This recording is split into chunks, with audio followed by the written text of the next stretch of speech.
Hey, welcome into the Unfiltered Sports Podcast on the One Jets Pod Network. Football Week 5 recap, actually Week 6 recap, and Week 7 look ahead to. I am your host for tonight, Todd Fox, along with Dominic Lorenz from Catella Chronicles. What's up, fellas? And Matty Matt from Matty Matt. Dominique. How was your week? No gloating, by the way, as we look at your record. You might as well say it yourself. No, man, it was quite a week for the fantasy. Well, fantasy was fine, but on the pick'em side of things, what a week, man. The games were pretty good, at least. I would say we're in this point of the season in week 6 where at least there were some more competitive games. Sorry, Matt. You're already being disrespectful. I'm disrespectful early, but week 6 standings for the Unfiltered Sport Podcast pick'ems, and yours truly, the Dominator, is back in the driver's seat, as you can see right in the middle of the screen. 13-1 record. The damn Broncos let me down in Mile High City. Damn. Then you had Matty Matt with 12-2 record in the silver position. Todd 10-4, and then Randy at the bottom at 9-5. So overall, we're all within a couple of games of each other. Not bad. And then for the fans, good work from the fans this week. 12-2, 10-4, 8-6. Always loving having the fans involved as well. Gotta have the fans. Absolutely. Matt, how are you doing, sir? Hey, man. Hey, let's just skip asking these questions. Okay? You know how the hell I'm feeling. God damn. Okay. Oh, what the heck that was, dude? Dude, what Jim Morris said? We got our ass kicked. We just got our ass kicked. Oh yeah, we'll have plenty. We'll have plenty of time to talk our teams because 2 out of 3. Actually, it would have. And if he would have been there tonight, Randy, who is missing tonight, we're with you tonight. He had some come up, some frustrating, so he'll be back next week. But Randy, Randy from One Jets Pod, much love out to you, brother. Love you. But 3 out of 4 of us had bad weeks. Our team was lost, and we'll get in depth on that, plus everything else, because we're going to start with our teams first. But we got a couple of headlines to get into, and I want to get your guys' thoughts on this and try to make it as quickly as possible. Let's go for it. 2 big trades today in the NFL. Obviously, guys like Pat Mahomes and a few other teams wanted these receivers, but 2 receivers went. Thoughts on who got the better of the deal? Davante Adams to the Jets, or was it Amari Cooper to the Bills?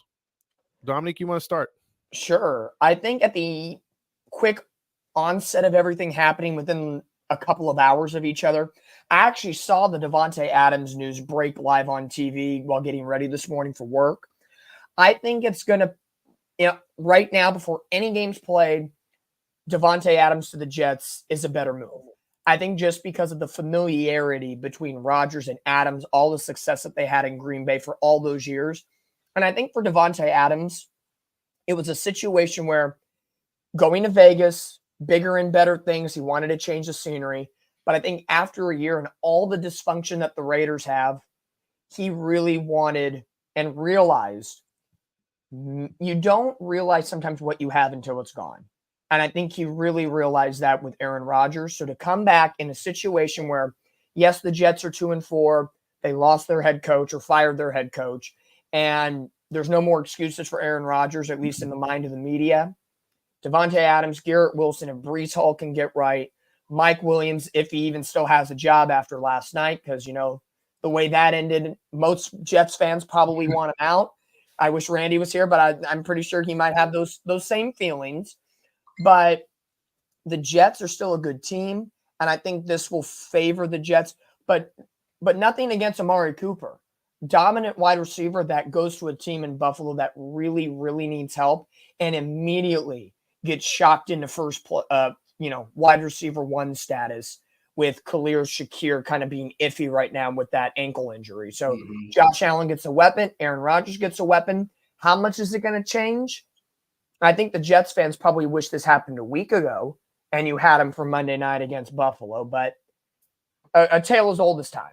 It would have been interesting if the trade went down for both teams and they could have debuted against each other, but that's Neither here nor there. Matt, you heard Dominique's remarks. What do you got on that real quick? I'm kind of piggybacking on Dom a little bit. I agree with that Davante Adams is more significant towards that team.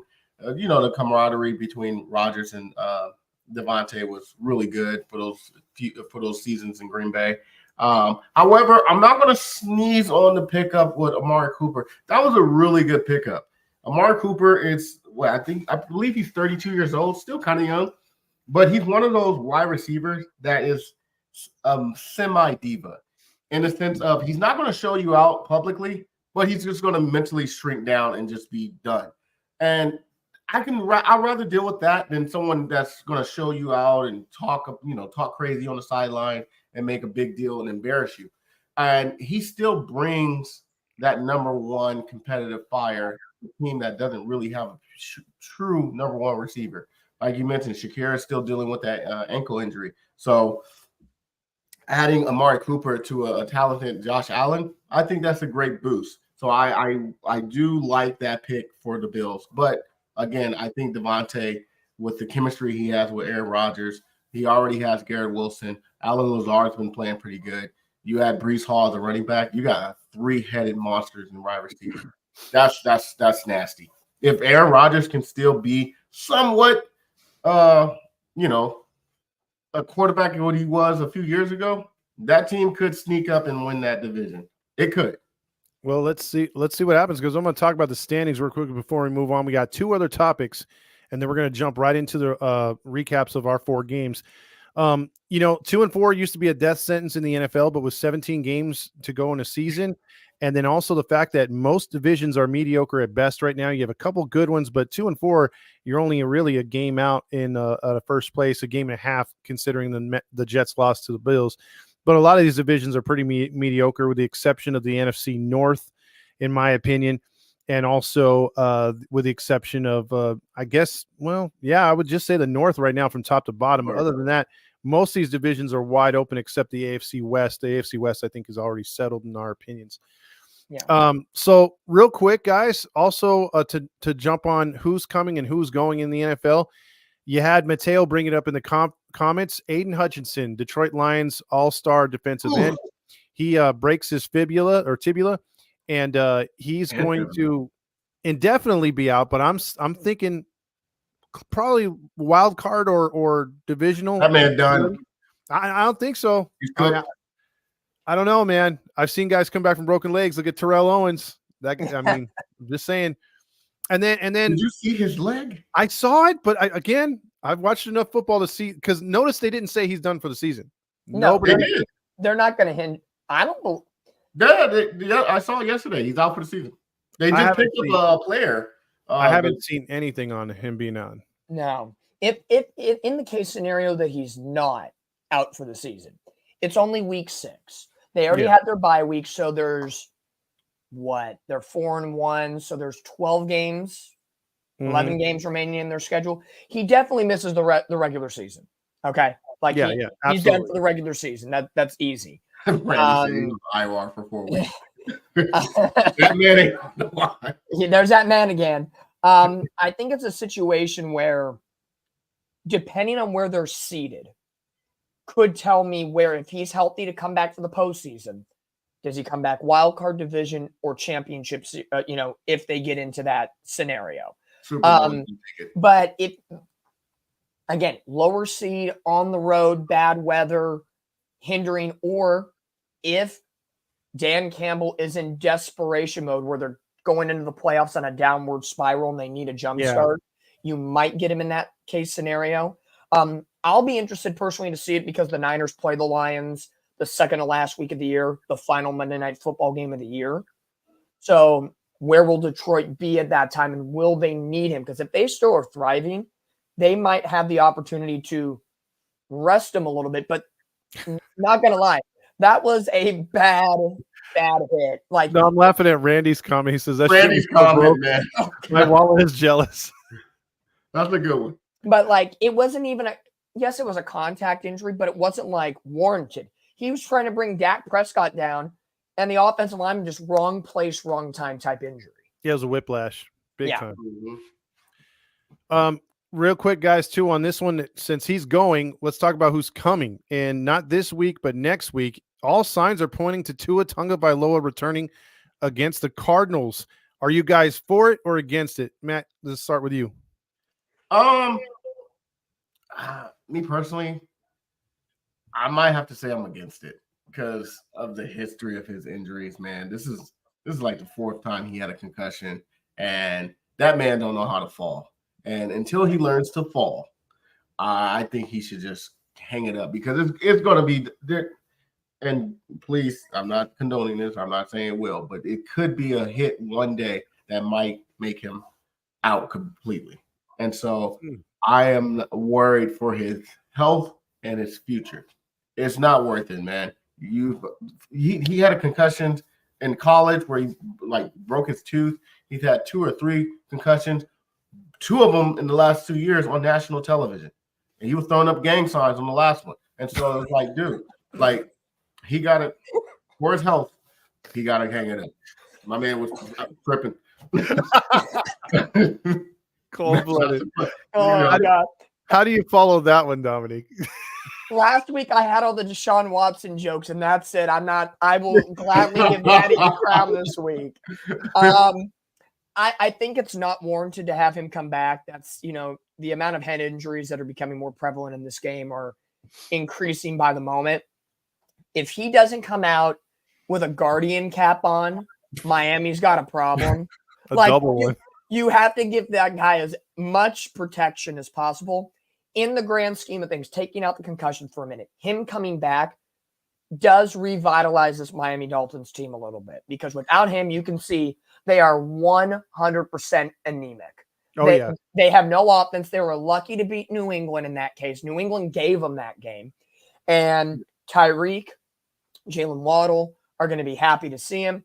And against that Arizona team, they might tee off a little bit and kind of come out in style in a sense. So, and with that division, Buffalo 4-2, Miami 2-3, Jets 2-4, New England 1-5. Anybody except for New England, it's a winnable division. So correct. If Miami gets on the right foot and wins and they go back to 500, they could probably be like, we're in it. We can handle it. We got to make a run. It can happen. And Tua's our guy to do it because if he doesn't play, a lot of jobs could be at stake in Miami. Agreed. Now, here's my thing. Are they that good to even make a deep playoff run, even with Tua? No. That defense does not look good. Running back, the Mostert and Etienne haven't been playing really good. And that might be a reason because Tua's out. My thing is, even if you bring him back and you make that division competitive, because like you said, it's up in the air. It's between the Bills, the Jets, and Miami. Even if you do bring him back and they go, 10-7, and they make the wild card, is it worth it? Is it really worth it? I say let the season go. Let him rest. You already know what you got. This team is not good enough to even make a deep playoff run. Get a nice high draft pick and get better for next year. Have them ready for next year. Have a quarterback in waiting. Have a quarterback in waiting. If you look at their schedule right now, it ain't gonna get prettier. It's a little favorable for them if they're firing on all cylinders. They got the Colts this week, which Flacco. If Flacco plays, it could be an interesting matchup. Then they have the Cardinals at home. Then they go to Buffalo, which could have a lot of implications. And then the Rams, the Raiders, the Patriots. Okay, so, the last 3 they can win. I would say if Tua is healthy and they're running on all cylinders, in those 6 games they're 4-2. That puts them at 6-5. Again, is it worth it?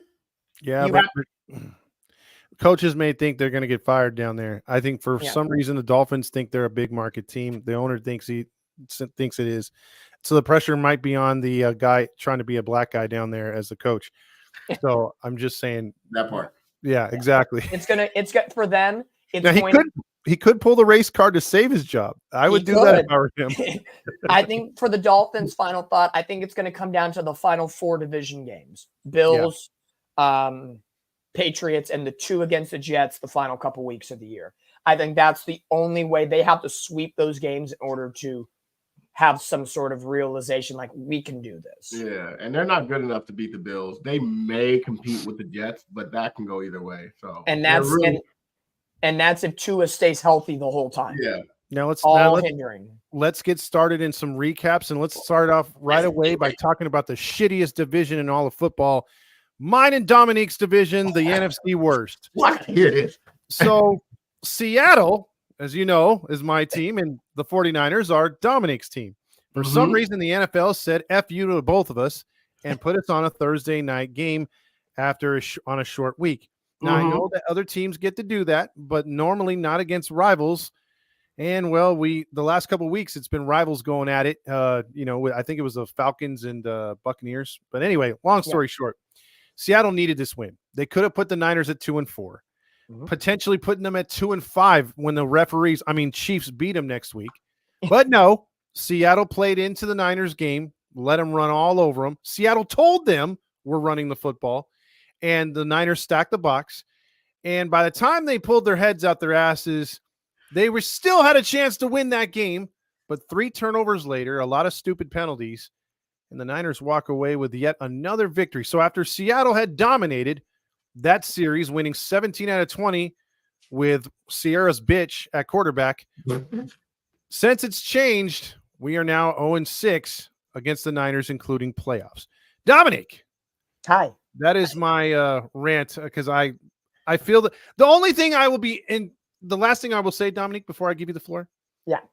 I fucking love those jerseys, by the way. I love our Seahawks jerseys, and I love your Niners jerseys. That's the only thing you got good. The jerseys were amazing. It was a great throwback Thursday. It was great. I think that, the Niners lately, the last 3 seasons now, because Thanksgiving last year and the year before, they purposely have worn those 94 road white throwbacks in Seattle. So if that becomes a tradition, I'm all for it. No problem at all. I told you guys in our internal chat that night, I think it took my butthole about 24 hours to declench from that game. I did not care one single bit that we had a big lead at half, because I knew the last couple of weeks with all the inconsistencies, watch Seattle make the first move and adjust first. And they kind of did. The Niners got that touchdown to Kittle, the toe tap in the corner, and you kind of felt a sense of relief. I'm sitting there saying, cool, now don't screw it up. And what do they do the initial kickoff? Screw it up. And let Chenault go all the way deep. And I'm like, okay, here comes unraveling. And for a good, I would say, 30, 40 minutes of lifespan time, it got too close. But got to give it up to the 49ers rookies, Mustafa and Green. They did a great job of coming up big with some interceptions on Geno Smith. And even without Charvarius Ward, the Niners found a way to make, as Mario puts it in the chat, DK Metcalf disappear. Now, yes, DK did have that touchdown get pulled back due to a penalty and another big catch taken away. So that was to the refs. But outside of any penalties, they did a good job of preventing him from being DK Metcalf. Now, Todd, I don't know if you agree or disagree with that one. No, I agree. I thought they neutralized them pretty good. I thought where Seattle failed was not going enough to the tight ends and to lock it, or even they shut down in Jigba, but they really messed with the tight ends. I saw a couple times the tight ends were open, and the key to the game for me was once they made that comeback, the Niners gave them 2 quality drives to take the lead. They're like, here you go, man. If you can do it, do it. And what did we do? We went ultra conservative after playing really high up tempo. And then, so we had to punt. Defense gets a stop, and then Geno throws the game away, literally. If he throws it 5 feet over or a couple feet higher, that's going to Metcalf on a slant. He's got smooth sailing. That's a touchdown. Yep. Instead, he throws the slant perfectly to the defender. I think Tyler Lockett is always somebody, as when the Niners play the Seahawks, I fear. He's sneaky good, doesn't take a lot of hits. He slides. He does his business the proper way. So yes, he had some big catches, but it wasn't, I guess, overly detrimental in that case. On the Niners side of things, offensively, I don't want to sound like a broken record, but Brock Purdy does what Brock Purdy's been doing all season long. Being, in my opinion, maybe it's a little biased, but it is what it is, one of, if not a top 3 quarterback in this league I agree. now. Like you talk about Todd's agreeing. I agree because the numbers don't lie, dude. As much as I hate the guy, he ain't lying. And he's even better when you don't get a rush on him. The times that we put someone in his face, he was a little erratic, but when you give him time, I mean, he's a surgeon out there. Dude. I hate to say it, but like where he puts the ball to Kittle in that. Real Todd? Yeah, it's real. Hey, he's got a perspective, but I got humbled, bro. Where he put that ball for Kittle, the touchdown in the third quarter. Oh, that was placement. His scrambling is getting even better to be elusive, and even when he throws the ball out of bounds and saves a drive, just his quarterback rating is through the roof. His IQ is through the roof. If he was playing the quarterback position for the 49ers, when they went to the Super Bowl the first time against the Chiefs, Niners win that game. I have to agree. Kaepernick because Kaepernick was against Baltimore. Oh, that's Baltimore. Yeah. But the Jimmy Garoppolo interception game. Oh yeah. I think Brock Purdy makes a couple of throws. It was still a close game. It would have been like a field kind of like this past Super Bowl. I think the Niners would have came out on top in that game. Again, I'm not going to live in the past here, but I know Matt's been waiting a long time, but last thing before. No. Hey, this is y'all team. I'm chilling. Who's 31 for your team? The running back? Isaac Guerrero. Bro, I had flashbacks and I was shaking like Matt does when he gets the goosebumps right there when he gets the chills.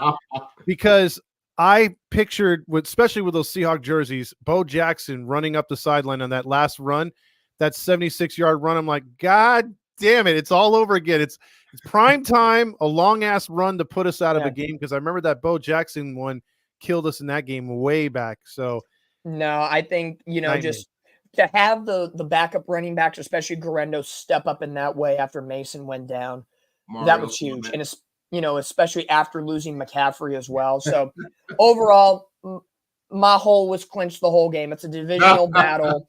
It is what it is. I don't take anything for granted until the clock hits zero. Niner perspective, it was a good bounce back win and you get 10 days to prepare for the Chiefs, the refs, pardon me. And, but again. Did you say the refs? Oh, yeah. Not you, Todd, as well as I do, and Matt knows. I don't care what type of team both the Seahawks or Niners have. It's always going to be competitive, regardless. It's who balks and makes the first mistake first. Dominique, we are both 0-0. So what does that mean? The season starts this tonight. Let's do it. But hey, okay, Roger. There we go. Matt, any final thoughts on Niners Seahawks? I loved how you guys broke it down for the majority of the time because that was both of your teams. So I don't have much to say. I will say this. I do agree. 49ers did do a good job on DK Metcalf, neutralizing him. Outside of those, like you said, the penalty that they took back and then the touchdown they took back. In fantasy world, he only gave me 4 points. So they shut him down. Yep. So that should tell you everything. And I agree with you, Mario. Yeah, he disappeared. I was kind of dumb. I did keep DK in one of my fantasies. So when he had that touchdown call back, I was like, "Yay!" Shit. I will say this though.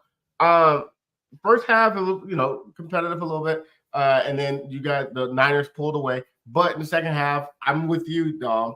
I wasn't too sold and to say like, okay, it's over. I think you guys were up. I can't remember the score at halftime, but you guys were up more than 10, I believe. It was 17-6. 16-3. 16-3. Okay. I was like, you know what? Seattle might come back. I'm not sold. And I think you guys scored a touchdown to Kittle, then a kickoff return, and I was just like, oh, there you go. It's coming. But you guys held it down. It was a really good divisional game, and Seattle had his opportunities. They just didn't capitalize. And Geno Smith, even though I have him on one of my teams, he just didn't step up like I thought he would. So kudos to the Niners. Purdy is a good quarterback. I will admit. I hate your team, Dom, but I will admit that they're looking really good. I don't know how they'll fare against the Chiefs, but we'll see. Maybe this was a good get-right game for them. Sounds good. Yeah. Well, let's jump into the next game, and the next game has to do with. Wait, did you hear that? Another touchdown for Detroit. You know what time? Detroit takes. I just opened my ears to listen. Well, last year at this point, the Cowboys are 3-0 at home. They are no longer. They are 0-3. Detroit is 2-0 on the road, 47-9. Matt, I don't even have a breakdown in this one. Yeah. Take it away. Do I have to, man? I swear to God. I stopped watching in the second quarter. I'm being dead honest. I started doing laundry. I started cooking, cleaning, and all the stuff that people do at home. That game was embarrassing, and I can't believe I picked the Cowboys to win that game. I was just thinking, like, you know what? They just beat the Steelers, and no one thought they were going to beat the Steelers, so maybe they might miraculously beat the Lions. Go into the bye week, everything will be good. Nope.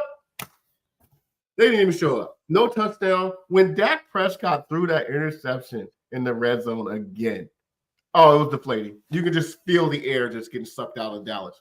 And it was, Fort Worth, Texas. It was just horrible. It was horrible. It was horrible. We have no run game. All three of us combined can outrun Ezekiel Elliott right now.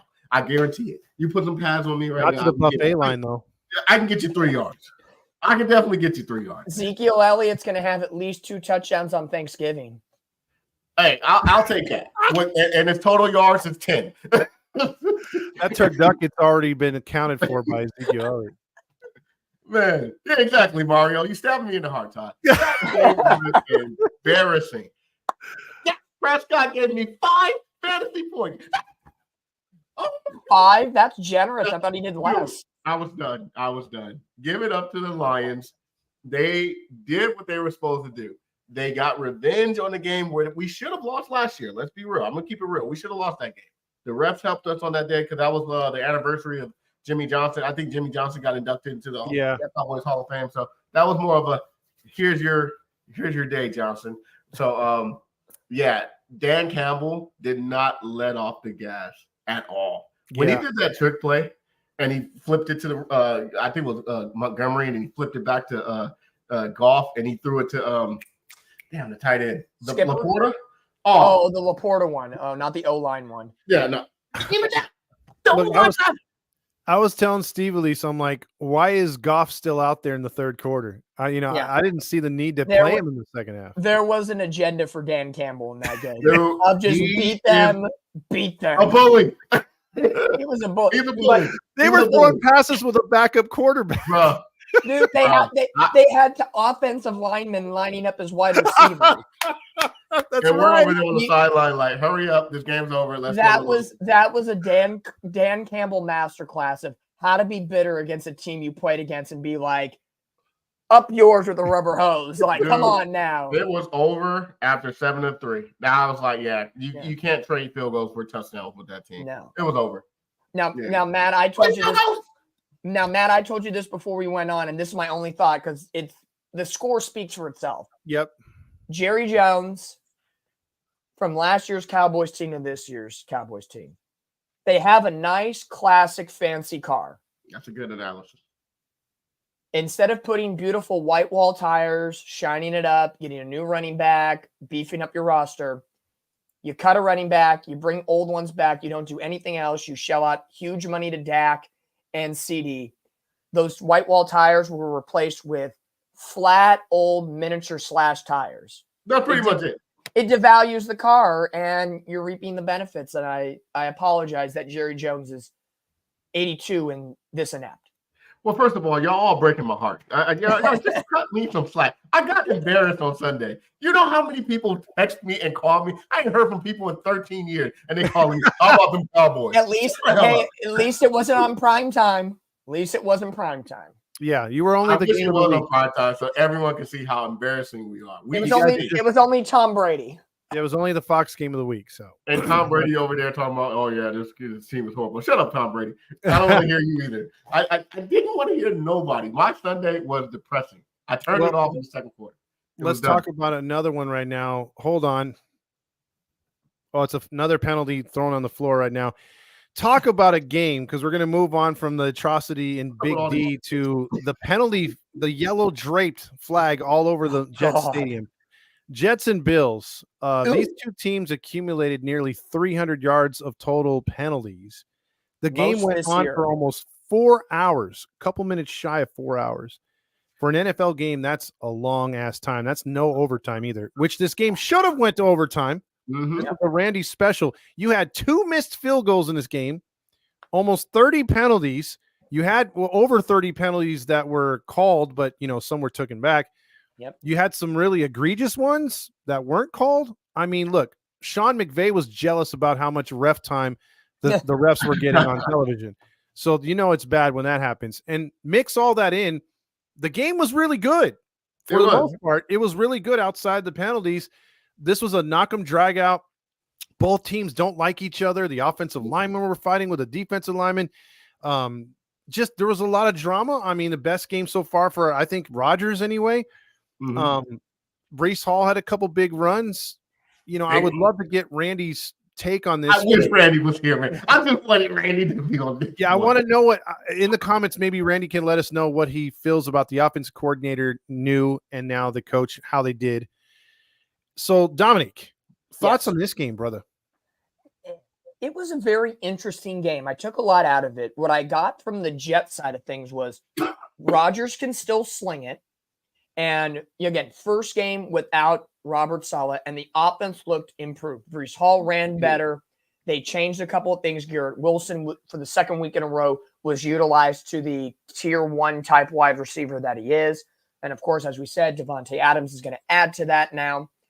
You got old vintage Aaron Rodgers slinging it up at halftime and getting a hail and a prayer and a Mary. And what about that one, huh? That was, and again, vintage Rodgers. He is bringing Alan Lazard back to life. Mm-hmm. So there's a lot of things to like for right now with the Jets. Defensively, I think they could have schemed Josh Allen a little bit better because he did not have the full assortment of weapons like he has in the past with Stephon Diggs and Gabe Davis, and they were kind of thin at the wide receiver spot and no James Cook. But somehow they had, to me, Josh Allen on the ropes at times, but they couldn't fling him off the ropes and send him down the cliff. So I think they just got to put that last drop the hammer a little quicker. And I think that defense will be right back to being dominant. They're just missing that edge right now. And I think, again, a lot has gone on. But the flags, we've talked about this all year with refs and the Chiefs and flags. The refs are playing too much of a factor into almost every single NFL game, regardless if you like the team or you don't. Too many instances. We got to cut this down. Something's got to change. I agree, because even on some of the penalties, it's one thing if they're consistent, but they weren't in this game. You could tell. No. The safety from the Bills that wears that inflatable helmet. Turip or Rip or Rap or whatever. Yeah, he hit one of the receivers, and I forgot what down it was on, helmet to helmet. And in the back, I'm like, oh, well, they're going to throw on 15 yards right there. And they didn't call it. And then there was one where it was shoulder, and then there was a weak call for Rodgers on a sack where I'm like, where's the unnecessary roughness? I mean, there was a lot of weird stuff that happened. But then there was sometimes where Rodgers got sacked, they called, personal foul, late hit on the quarterback, and it was because of the body weight situation. Yeah. And Aaron Rodgers in the press conference is like, even though we got 15 yards out of that, that's a BS call. That should not be a personal foul penalty in this league. So again, it's inconsistencies at the problem, but they're coming in at too many pivotal moments. That's correct. Like third and longs and whatnot. Matt, real quick, Randy loved the offense, by the way, so that's good for him. That's trending up. Matt, what did you think of the game? Pretty much mostly what Dom said. The defense was what really let the Jets down. You mentioned no James Cook. Shakir was battling an injury, and they didn't really have that offensive firepower that they normally have. The Bills do. I mean, you still have Josh Allen, of course. So I would have thought coming in, Jets got this, because they're still top 5 defense when they're firing on all cylinders. So I thought this was going to be a win for the Jets, even though I picked the Bills. I thought it was going to be a win for the Jets coming in on Monday because of all the circumstances. Offense looked great. Alan Lazard, dude, he's making Rodgers is coming along, and he used to play with him in Green Bay, so they have that good rapport. So that should tell you that when Davante comes back, it's just going to even be better. I'm not worried about them offensively. First game without Robert Saleh, and they showed that they have a good rapport with the team. Breece Hall, 2 big runs, had a good game. I haven't seen that consistently all year, so that should be a good sign for the future and more games to come. And when you add Devontae, man, I think the Jets bounced back after this one. This was a game they definitely could have easily won. Penalties also played a factor in this game at pivotal moments, like you said. This game could have been easily the Jets, and I would have been 11-3. But but hey, Bills still pulled it off. It was a lucky. It was I wouldn't say lucky. It was a close game, but they pulled it off at to get a close win. So kudos to the Bills, but the Jets should have won this game. Yeah, the home cooking on the win did not help Zerline in that game. 2 off the post. I haven't seen that since Chicago, huh, Mario? Just bring What Mario do? Here we go. Mario's coming in the chat. There you go. He sure is. And by the way, we're going to talk Mario because Super Mario's probably happy.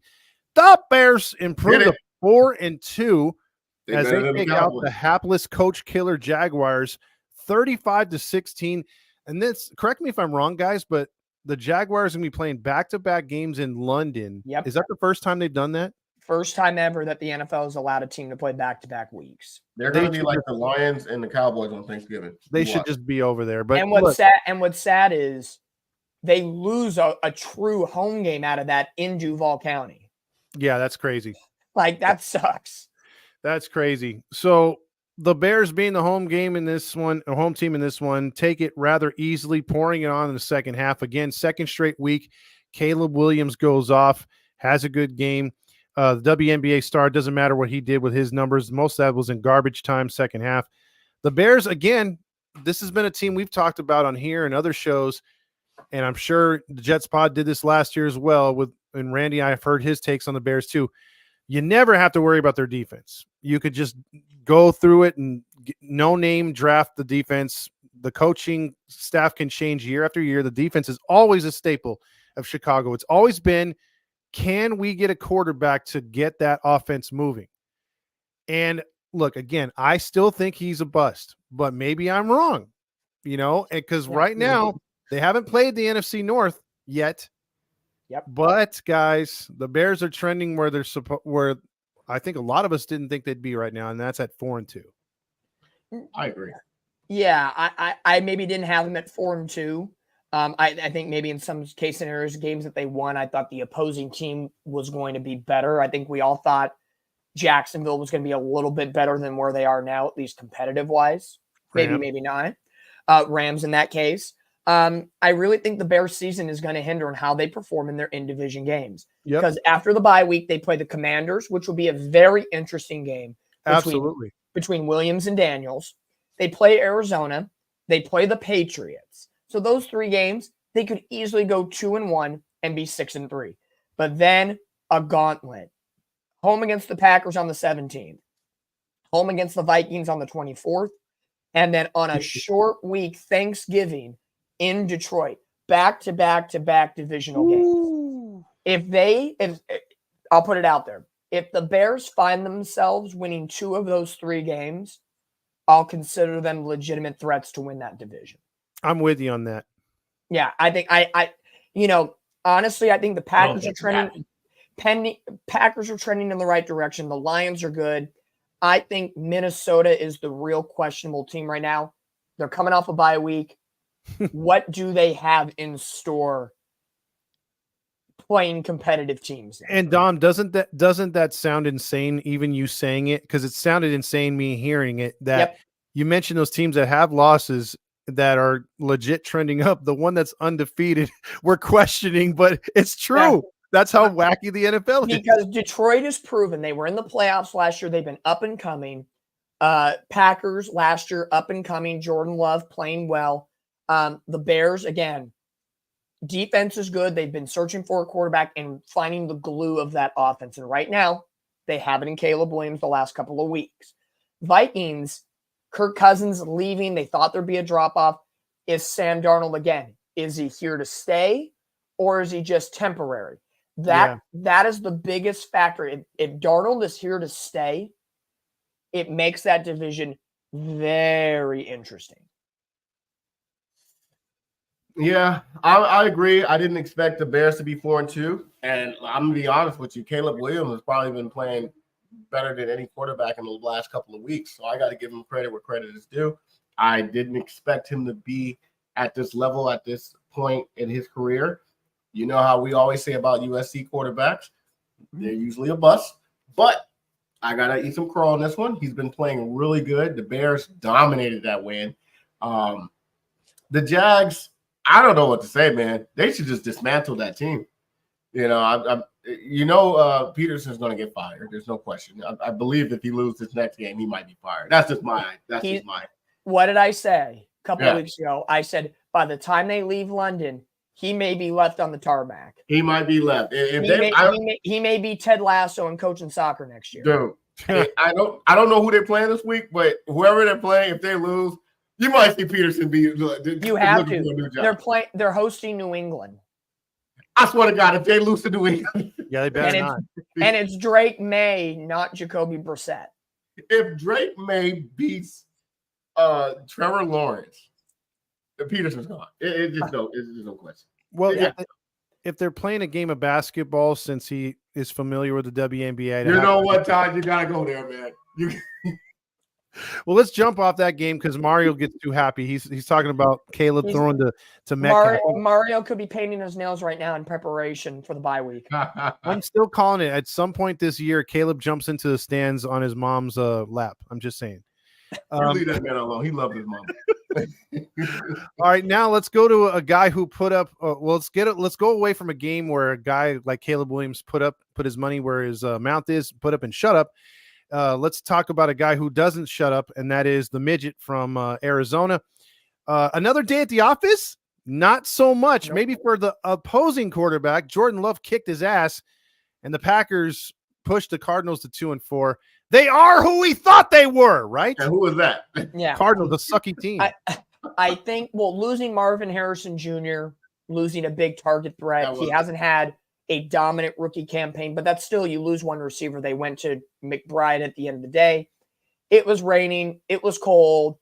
It was not going to factor in for Arizona. James Conner was fumbling the ball. Everything that could go wrong did go wrong.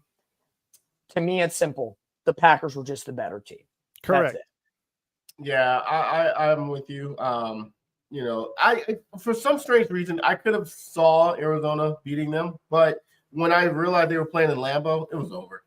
Packers usually don't lose in their stadium, and Arizona is a hot weather state. So I don't know, they were used to that type of environment. But like you said, losing Marvin Harrison for a concussion was a big blow. McBride was doing pretty good. He was targeting him, their tight end. But I mean, Green Bay was just loaded, man. Jordan Love was dominating. He was doing his thing. Aaron Jones had some good plays. They were spreading the ball around. Arizona just was no match for them. So Green Bay did their thing.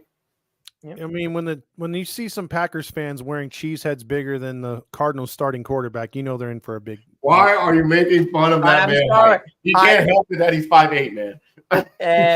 He should have, 5'8" on stilts, maybe. You know for sure when he plays his little video games, he's a 6'8" thick monster. Todd knows he's got the Willie Calhoun dong in him. He sure does, probably.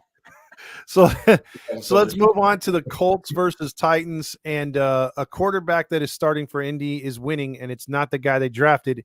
It's a guy that was drafted like 20 years ago, and Joe Flacco, a guy that Cleveland fans wish they still had, but he comes out 22 of 38, 189, and again gets the Colts over 20 points or right at 20 points. They were averaging 30 the previous two games. He gets that offense rolling against a really good defense because despite what people think, we all know the offense struggles mightily in Tennessee, but their defense is legit, and this game was really closer than expected, but in the end, Flacco leads the drive to go down there to get the win, and the Colts are 3-3, alive and kicking. There is no way. I forget who the Colts head coach is. Some guy. Yeah, some guy. There is no reason why Joe Flacco does not stay the starter in Indianapolis. You have to ride the wave until he lets you down. Because if you do a switch while he's hot and Richardson comes back and they could get wins, but if it's not pretty, what are you doing? Let him develop. Flacco can teach him something. Let him let him go through the progression, let him go through the motions of different things. And really, the next 5 games for the Colts is a gauntlet. They have actually 6: Dolphins, Texans, Vikings, Bills, Jets, Lions.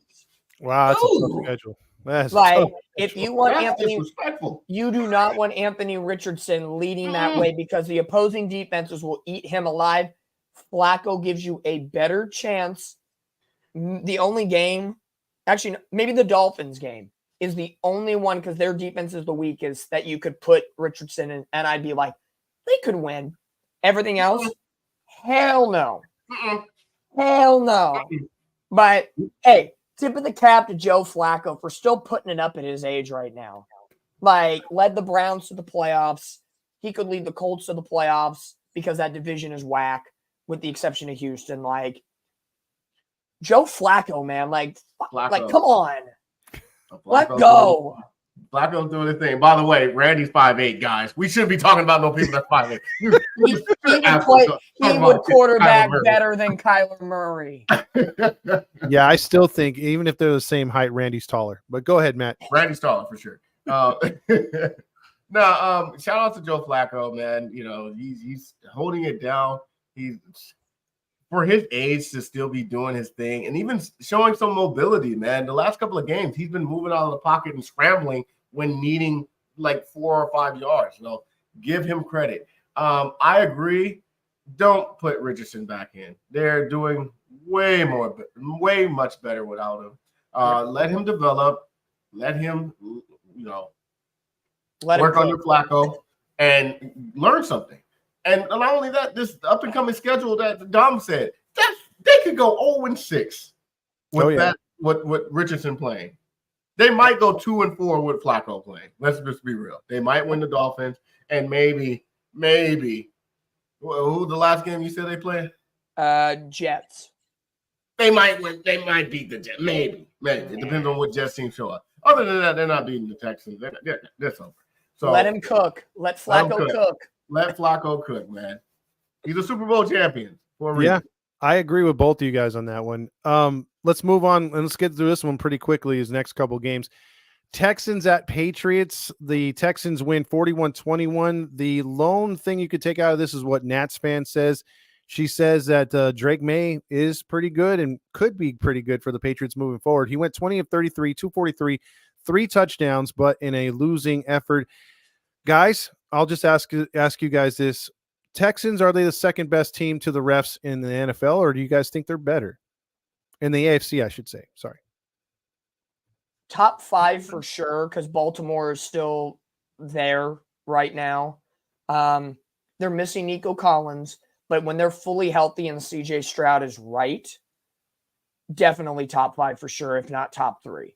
The defense, I think they need to get one big trade to get a big clutch defense guy, and I think D'Amico Ryans could do that. But yeah, I could see them being talented and being kind of that next wave, CJ Stroud, and kind of good for the next 5 to 7 years with that roster. But it's a good team, and again, they dominate. I know it's the Patriots, but even without Nico Collins, dominant team. Very nice win. Absolutely. Matt? Are they the second best team in the AFC? No. I got the Ravens above them. If they were to go head-to-head, I'll pick the Ravens. The Bills might even beat them. So I'm not saying they're top 4, top 5. Yes, absolutely. Shout out to Drake May. He did pretty good. I mean, it wasn't really his first game, but his first game he started. 3 touchdowns for your very first game. Yeah, I'll give you credit for that. That was pretty good. Even though it wasn't a loss, take some encouragement out of that one. So did the Patriots find their future quarterback? We'll see. We'll see what he does in the next game. But, Texans top 2? No. 4 or 5 at best. Okay. Interesting. We'll see how that plays out with you guys predicting the rest of the way. And that moves us on to the Buccaneers and the Saints. And literally, guys, the Buccaneers forgot to play one quarter. And it nearly cost them. They went on to win 51-27. They once had a 24-0 second quarter lead, only to give Rattler and those Saints 27 points to where they had the lead at halftime, but then 27 of their own again scored in the second half. Saints blew them out. Are the Saints in your top 5 for the NFC? No, I'm sorry, Buccaneers. Buccaneers. Oh, Buccaneers. I was just saying. Buccaneers. I was about to say Saints ain't even. I'm like Todd. Woo! No, I would say like the Colts with Flacco. I'm so glad Tampa Bay is letting Baker Mayfield cook. You know, he's a guy that has earned his stripes in the league, went through a bunch of hard times in Cleveland, bounced around, got a second win in that Monday night game against or with the Rams against the Raiders. And Tampa Bay took a chance on them post Tom Brady era, and it's paying off. It's a high risk, high reward type offense where they're going to score 50 points at times, but their defense is going to have massive lapses. And coming off the week before and that bad loss to Atlanta when they came back in overtime and then have that second quarter meltdown, you're going to get that every once in a while with that Tampa Bay defense. It's not as dominant as it was where Tom Brady was playing there. But Baker Mayfield knows what he's doing. And if you're going to go with give me 5 quarterbacks that could win a 50-50 shootout right now, Baker Mayfield's one of them. He'll swing it. He came back. Really? Yeah, I think he does. You know, he knows how to sling it. He puts in the right spots.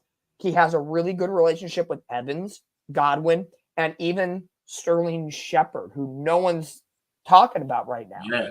So I like Baker. I think he's doing a great job in Tampa.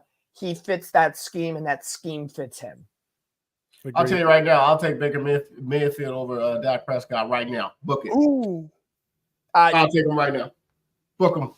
Yep. Are the Saints? You would you say a top 3 team? You said Todd? Buccaneers. Top 5 Buccaneers. I'm sorry. You said are they top 3? Top five in the NFC. Yeah, knocking at the door. They could be. You know, I got Minnesota, the Lions. Believe it or not, I'll still put San Francisco above them. They probably 4 or 5 again. Yeah. I think Matt's right. They're knocking at the door. They can be there. They got to clean up some more things. Yeah, they can be there. Fair enough. Yeah. I respect Baker. You know, when he was in Cleveland, obviously he had one good season, and you know, that organization, I think, as a whole kind of ruined him. So him resurging his career in Tampa, I believe I like that. I like that about Baker. He's a really good quarterback. He's got fire. He's got that gangster in him. You saw that run play where he ran up got like 15 chunk yards and was talking smack. Like, what's up, boy? I loved it. I love that fire in your quarterback, man. Took a big hit, pause, and just jumped up and was like, yo, what's up? I'm here. And put up 51 points, man. I wish we had 51 points. We could have won. Anyways, I'm not. You'd only won by 4. Let's move on now to. I want to ask a 2-part question of you guys, real quick. Browns at Eagles. Eagles win 20-16. Real quick to throw some numbers at you before the question. Deshaun Watson in their last 26 drives, 0 for 26 on third down. 0 for 26. Number 1, why isn't Jameis Winston starting yet? And then number 2, who takes the blame for this? Because from all indications, and I'm not even going to talk about Philadelphia because I don't think it was worthy of talking to. I don't think this was a win they deserved to win in all actuality with the talent they have. But the Browns guys, the owner is pushing Watson because he gave him all that money. Is the GM going to get fired for having to push it on the coach, or do you fire the 2-time coach of the year? Well, first part of your question is Jameis Winston. He's not in yet because he's waiting for the W to cook. he's got to cook a little more. But no, with Deshaun Watson, I think it was last week we talked about this. I think the GM is going to get the boot out of everybody. The owner's not going to take the hit. You can't really fire Stefanski because he's kind of just utilizing what the GM has given him in that sense. And there was a lot of hype on this Cleveland team coming in, not Super Bowl bound, but their defense was supposed to play way better than this. Way better. Not even playing close. And the offense, they're playing as good as their name. Brown like the stain in your shorts. Okay? You know, they are. Oh, you just said it. 0 for 26 on third downs. Like, you know, I know they're missing Nick Chubb, and that's a big part of their offense. But would Nick Chubb be saving this team right now? No. It helps. Maybe it makes scoring games a little closer. And maybe they get 1 or 2 more games out of it on the win column. But definitely. Oh, God, Artie Moreno in disguise. Help us. That's a good one. Maria. That's a good one. I think the GM is going to probably take the hit on this for sure. 100% the GM is going to take the hit on this one. I mean, Deshaun Watson ain't going to fire himself.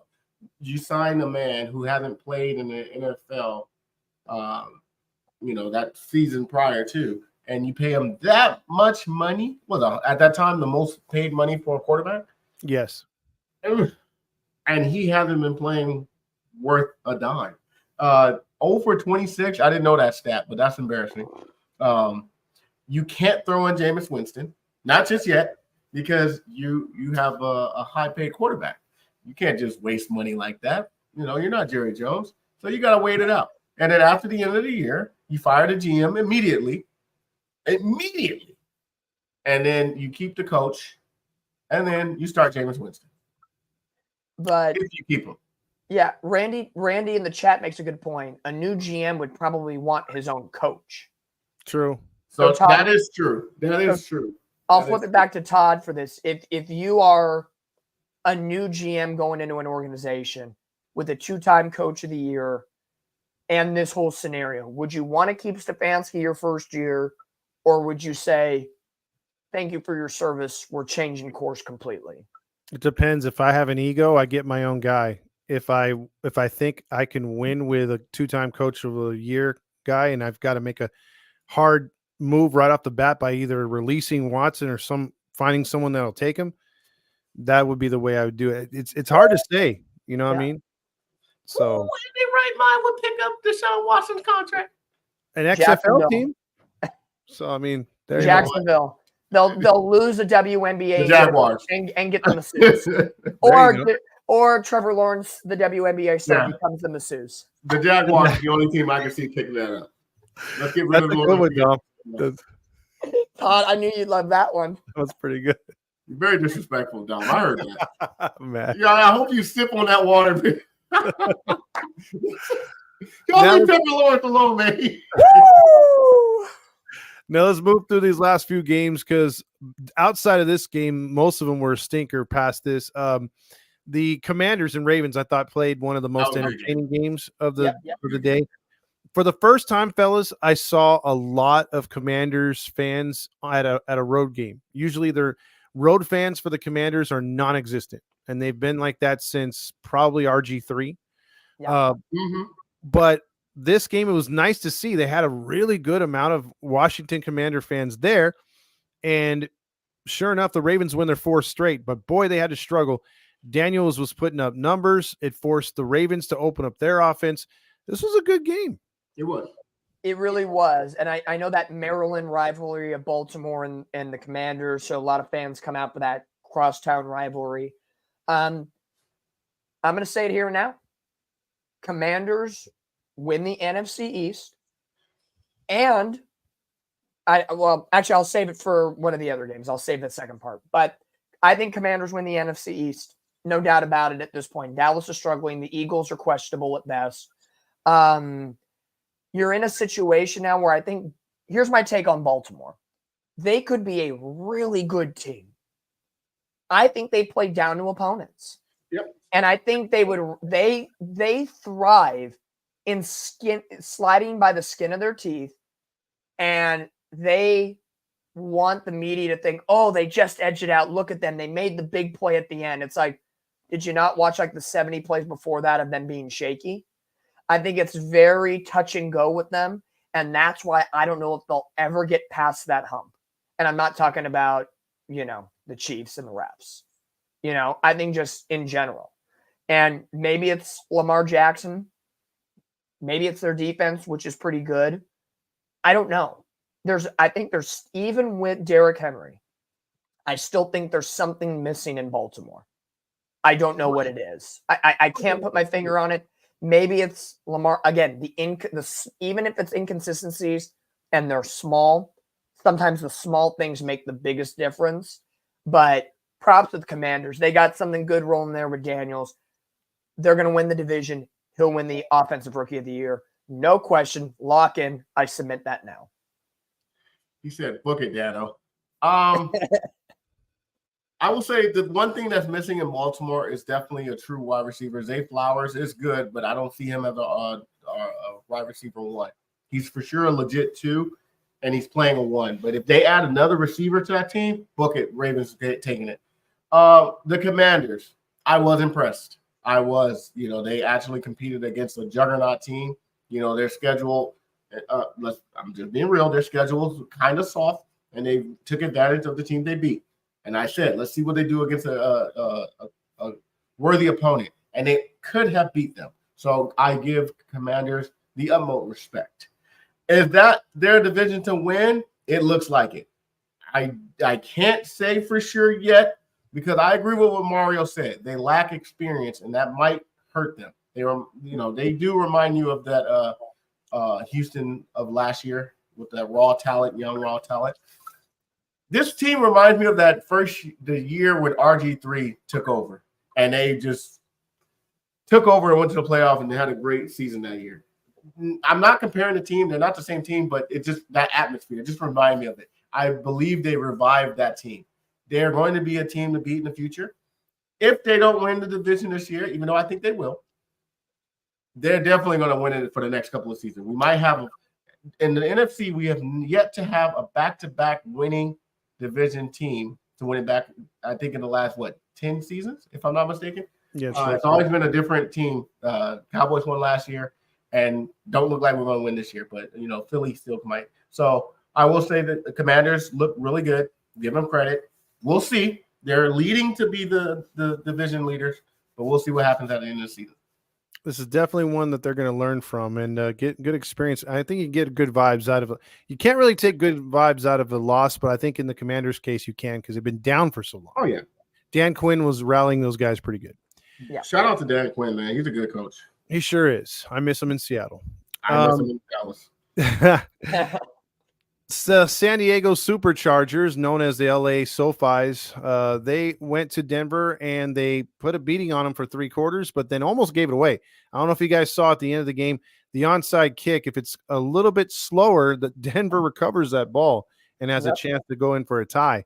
They hold on 23-16. Not much on this game other than the fact that the Knicks kind of let me down. I thought he progressed a little bit better in this game. But overall, the Chargers improved to 3-2 under Harbaugh. Denver screwed up my pickups this week. That one thing. So I'm feeling very disrespected by them. But hey, no, it's 2 teams that we none of us, including Randy, were not high on this year. I think we thought, okay, this is the Chiefs division, and the Raiders are going to be better in this, and I said that. So this is my moment of eating crow a little bit for the Chargers. I think they're going to be they're a vastly improved team. They still got holes. I think they need a true number 1 wide receiver so Herbert can throw. And I think if you add another bona fide defensive player, I know they're missing Bosa and a couple other players to the mix right now. But Jim Harbaugh, even through the heart murmurs and the arrhythmias in the Mile High City, the Chargers are looking decent. I don't want to say they're going to the playoffs, but they could definitely knock on the door of threatening and stealing a wild card spot with a little 3 or 4 game winning streak. They could sneak a little bit because they're better than the Raiders. No doubt about it. Denver and them, I feel, are very equal in their own way. True. Matt? Yeah, I mean, I picked the Broncos too. I thought their defense would be, the saving grace, and especially playing at home. But the Chargers snuck in and got a good win. They're a pretty good team. Justin Herbert. I know Randy don't like Justin Herbert, but I still believe he's the top 15, top 10 quarterback. He could be knocking on 10, definitely top 15. He lost most of his weapons, Keenan Allen, Mike Williams, and all them. So his true number 1, he needs a true number 1. He's got J.K. Dobbins as a running back who's resurged his career because he's always had injuries. So he's been playing pretty good. And Harbaugh is an excellent coach. So I can see the Chargers being a team that will definitely make you compete to make the playoff. Like if you're one game down and you're playing the Chargers and you got to win to get that playoff seed, they're definitely the team that can knock you out. I don't think they're an easy win. I don't know if they make the playoff this year, maybe next year. So we'll see. But shout out. But honestly, Denver had their chances, and Denver is definitely a team that is sneaky good. They're sneaky good. We'll see what Knicks do in the next game. But yeah, shout out to Denver. But give Chargers their credit. Now that moves us on to shout out to Steelers fans because, again, I thought it was a mistake. I think a lot of us thought it was a mistake, them going to Vegas. You could say, oh, they have the Taj Mahal of stadiums, but they lost. I think those Oakland fans that were loyal from Los Angeles and Los Angeles fans that were loyal from Oakland, that I don't think those guys exist anymore, guys. They've been priced out of that new stadium, and Vegas fans, they're all transplants. You know that. People come from all over to live in Vegas. Big mistake.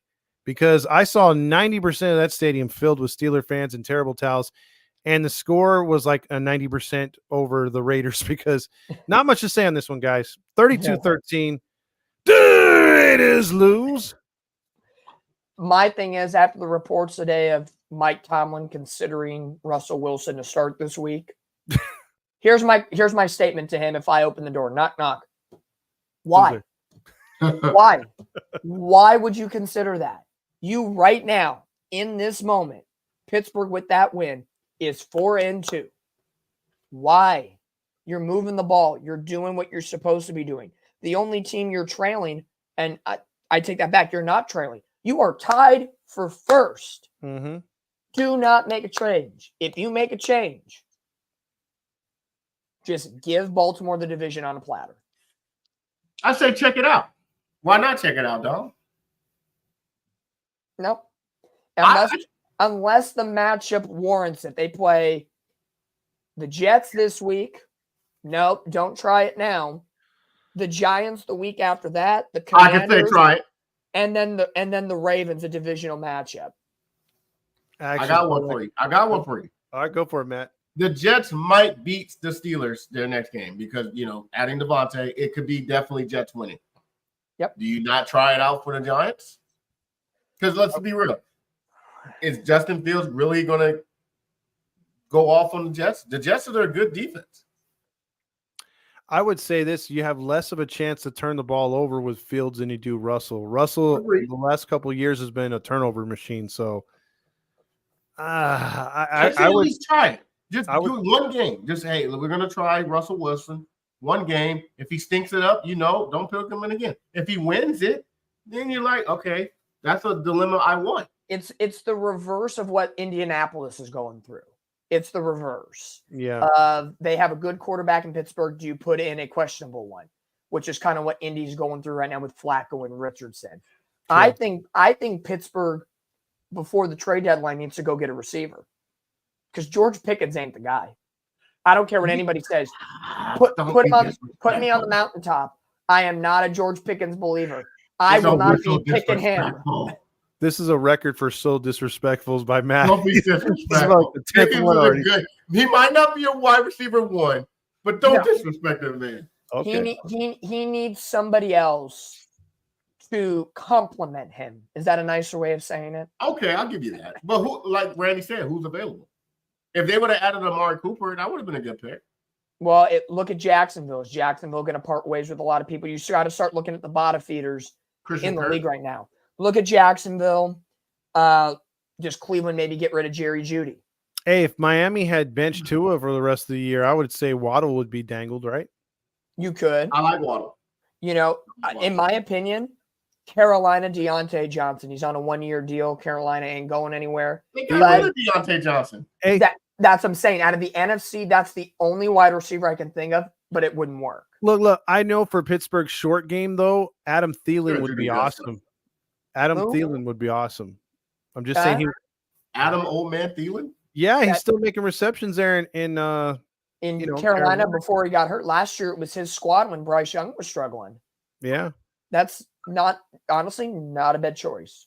I agree. They got fire moves out there tight end. He's a solid tight end. Don't give me that look. Don't give me that look, man. He's not bad. He's a role player. He's 3 catches, 30 some odd yards, like 3 to 5 receptions, 30 to 45 yards, and a touchdown every third game. Type. Hunter Henry or Pat Freiermuth right now? Who would you rather have? Go. They're the same people. Probably. Okay, I would lean towards Freiermuth, but I would lean toward Henry if I have a running offense. His blocking ability is better than Freiermuth. Interesting. Mm-hmm. Now let's talk about which game would you fall asleep to if you had the opportunity to get the most Z's. Would it be Falcons at Panthers, which we're going to do these 2 games at once since they suck so bad, and then the Bengals at Giants. Giants fall to 2-4. Bengals improved to 2-4. 17-7 was the snooze fest on Sunday night, and then Sunday afternoon was Falcons whooping up on the Panthers 38-20. Which one would put you to sleep if you were forced to watch one? Anything Gigantes. That's all I gotta say. That's it. Yeah, I would agree. The Sunday night snooze fest. Like there was why wasn't the Commanders and Ravens in Sunday Night Football? Yep. Yeah. I know you can't flex that early in the year. You have to wait till like after week 10 or something like that. But Atlanta, they're doing their business. Carolina, Andy Dalton got them. Hey, Andy Dalton got him 20 points. Cool. Here's my thing I was going to mention during the Commanders thing. I'll say it now. So I'm probably going to get a lot of boos my way. Legitimately, on the consistent level, I think the Giants are the second best team in the NFC East. Oh, no. Yep. Because Dallas, no. The Giants defense, with the exclusion of the first game of the season, has actually been decently consistent. I hope your picks start reflecting that last take, but go ahead. They hold Joe Burrow to just 17 points, and if you take away the stupid play when he runs it in, okay, they hold them down who had been scoring a lot. No offense, they take down Seattle, okay? They hold the Cowboys to 20 in what should have been the Giants should have won that game. They should have, but the Cowboys did their business. If Daniel Jones was not inept, they beat the Cowboys. Okay? The Commanders. The Commanders, who have been dominating the NFC East, only beat the Giants by 3. The Giants could have won that game, and they beat the Browns and lost to the Vikings. So the Giants, to me, I think right now, are better. Now, that could change next week if the Eagles get better and Cowboys fix their things. But through the first 6 weeks, the Giants are a little more on the consistent level than the Cowboys and the Eagles. I might be off, but I'm not completely blind, in my opinion. I'm just saying. Like, it's kind of, the deep numbers, if I go deep diving, it's probably not pretty. But optically, on the basic eye test, they've given away 2 games that they should have won. They could be tied with the Commanders. That's a scary freaking thought of this NFL script theory. I'm going to say this. I don't agree, but I will say this. They haven't had Neighbors, which is their best player. And Robinson looks like he's going to be a pretty good second wide receiver. I'll give you that. If you had a different quarterback other than Daniel Jones, I would agree with you 100%. But as long as you got Daniel Jones, you suck. I get you. I at that point, I'm not disagreeing with, but even with Daniel Jones's inconsistencies, they're near losing games they should have won or actually winning a game. Like, it's crazy to think how this division, which has been so Eagles, Cowboys heavy for the last, 5 to 7 years? Maybe 10. Is now sort of semi-flipping with Commanders. Washington always, every 7 years or so, they'll come back and be that top team. It's about 7 years. Yeah, and then they'll lose for another 7 and come back. Yeah. I'll say this. I'll say this. The Giants ain't beating nobody in our division. They're not beating Philly. We own them, even though we suck. And Washington, if they played right now, Washington will destroy them. So you got to win your division. And I feel like if you can't even beat your division, you're not a second best team. And that's, Shut up, Randy. Shut up, Randy. Could you imagine losing to them? I think Matt's got a point. I think what the caveat to my statement is they've only had one divisional game or two divisional games, and they should have won. They should have won both. They lost by one possession. So as they get later in the year, again, this could change next week. They could shoot out a dog dookie, and Dallas wins and Philly wins, and it changes the complexion. You know? Oh, absolutely. So now, shut up, Matt. 47-9. I'm gonna start calling you 47-9. How dare you? Don't be disrespectful to Todd. Just don't call me 6'9". There you go. Well, here, Matt, you got that timer ready because we're gonna jump into week 7. Guys and gals, get your picks ready. We'll record them in the comments as you see the ones that are sitting right there. You two can join Mario, Mateo, and also Nats fan. So there you go. Timer ready. I have Randy's picks as well. Okay, so you could chime those in right before you do your 20 seconds or whatever. We'll do the first game is going to be on Prime. It will be the Broncos, the return of Peyton to New Orleans to face not Carr, but Rattler and the New Orleans Saints, fresh off a beatdown at home. Broncos coming off a loss, so something's got to give here. Broncos Saints tickets going as low as $27. Denver is a 2.5-point favorite. The low over-unders at 37.5. Go for it on the 20 seconds. Go. Let's see how this goes. Okay, so it's not going as dramatic as Randy's. Hey, man, we'll take it. The best we got. Bear with us. I actually like the Broncos on the road here. This is going to be a stinker. It's going to be a defensive showdown. Saints will put up a few points, but in the end, I think Knicks gets it done. Ooh, groovy. Yes. All right. Dom, let's go. Dom's got to give his take on for Randy first. Randy is going with the Superdome New Orleans Saints in this one. He's going to go Saints. I'm going to align myself with Todd in this case. I think this is a big game for Sean Payton to return to New Orleans, all the pageantry that may go on with the video tributes and a lot of different things. Drew Brees is probably going to be there to welcome him in. And Bo Nix is going to want to play. The defense, I think, is going to play better against the rookie Rattler. It could be sneaky where they can score some points, but I think Denver wins this one.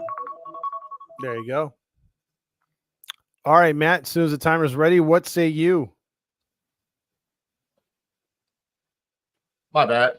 I was so distracted, I forgot who's playing. Who's Thursday? Denver, New Orleans. Give me Denver easily. Come on. You got that defense. That defense. I'll just let the timer go out. Just give me Denver. Okay, he's going Denver all the way right there. So 3 versus 1 right there. That'll move us on now to Sunday, October 20th. If you're on the West Coast, you're waking up at 6:30 in the morning. And why would you? Because what's that? That's a shit football game. That's what that is at 6:30 in the morning. It's New England 1-5 versus the Jaguars 1-5. Does Trevor Lawrence and those Goldilocks hair win in London, or do the Patriots with their Drake May steal the day? Put the timer on. Look, if I had to pick a tie, I would pick a tie because this game is, man, I'm not going to waste 1 minute on this one. I just want to see the final score. Jacksonville's a 5.5-point favorite. I'm going to go with the Jags on this one. It's going to be like 13-10. Ooh, nasty. Well, Randy's going to go in line with you, Todd. He's going to go, as he puts in the chat, the Jag-offs at this point. I'm going to go the same way. I'm going to go Jacksonville. I think they got to get right or else Doug Peterson's going to be fired. Drake May is probably going to have a nice game against that Jacksonville defense, but Trevor Lawrence might find a way against that bad Patriots D. Do I need all 20 seconds? Take it as it comes to you. That's what she said. Oh, whoa. Easily, I'm going with the Jags. I don't trust the Patriots. But then again, Mondre Stevenson is pretty good. You know what? I'm going with the Patriots. No. I'm going with the Patriots. Drake May. A switcheroo before the clock buzzer beater. Yep. Dude, Matt's always good for at least one of those. There you go. He sucks you in just to spit you right back. Right. That's what she said. Yeah, exactly. All right, now let's move on to the first 10 a.m. game on the West Coast. It's the Seattle Seahawks 3-3 losers of 3 in a row. Those assholes go to Atlanta. Atlanta's 4-2. Tickets going as low as $73 for this one, and I wouldn't pay $73. God, my team is sucking it up bad. 51.5 is the over-under, though. That's a high one, so they're predicting a shootout, even though Geno Smith has 6 interceptions. But let's go. Let's go with that timer. Look, I really want to pick the Seahawks to win this game. I do. And I am a homer. You know that. Yeah. I love this team, even though I hate them. But even I know that Kirk Cousins in a non-evening game, even if this was a night game, I'd still pick the Falcons, and I am going to pick the Falcons to win. Seahawks loser 4th in a row. Well, Randy and myself are in agreement that Atlanta is going to be hot Atlanta because Kirk Cousins is going to keep the Atlanta Falcons hot. Even with the extra days of rest, Seattle, as Todd mentioned, Geno, the 6 interceptions, it'll be a high-scoring affair, but Kirk Cousins gets Atlanta to another win this week. I don't need all 20 seconds. I'm picking Seattle to lose. I got you, Todd. Look, man, Kirk Cousins has been playing pretty good. You got to give them credit. They come back from the bye. I look for Bijan Robinson to go off on your defense. Give me the Falcons. I think we could go off on the defense the way they're playing, but yeah, I agree. That moves us now to our first outdoor game in the U.S., and that'll be the Titans. Touchdown, Titans! 1-4 versus the Buffalo Bills, who are 4-2, Randy's favorite team. 60 degrees and cloudy. Tickets going as low as $141. They love them Bills. Bills are 9-point favorites. The over-under is 41, so they're predicting a pretty big blowout here. Let's go. Josh Allen and the Bills had to play, I think, a little bit over their head to beat the Jets, including getting some help from the refs and the field goal post to beat the Jets. However, none of that will be needed when they play the Titans at home. I think this is easily going, if you're going to take the over on this one. I think the Bills win by 11. One more. Maddie, I'm not going to need the timer on this one. I'm going to put it anyway. Okay, we'll go for it. I know this is an interdivision game for Randy. This is his Jets. Those are the Bills. He doesn't like picking them, but in this case, you got to pick him. Randy's picking the Bills. Bills. There is no explanation. Bills. Hey, you never know. The Titans might win. Remember the Titans? They might. Okay? Remember them. Was Dan going to be on the sideline? Hey, man. I remember Will Levis knocking out some guy's old man's knees. That man going to be throwing at least 2 picks, 1 pick 6 for sure. Give me the Bills, man. Easy. All right, so that moves us on to the game. You guys remember that game, Battleship, that board game? Oh, yeah, heck yeah. Well, the Bengals can sink the Browns' Battleship, and they'll be right in the toilet as most Brown things go. The Bengals could improve to 3-4 and get kind of back in the race with 64 degrees and cloudy versus the Brownskis, who are 1-5, and they refuse to bench Watson. Watson gets to start again.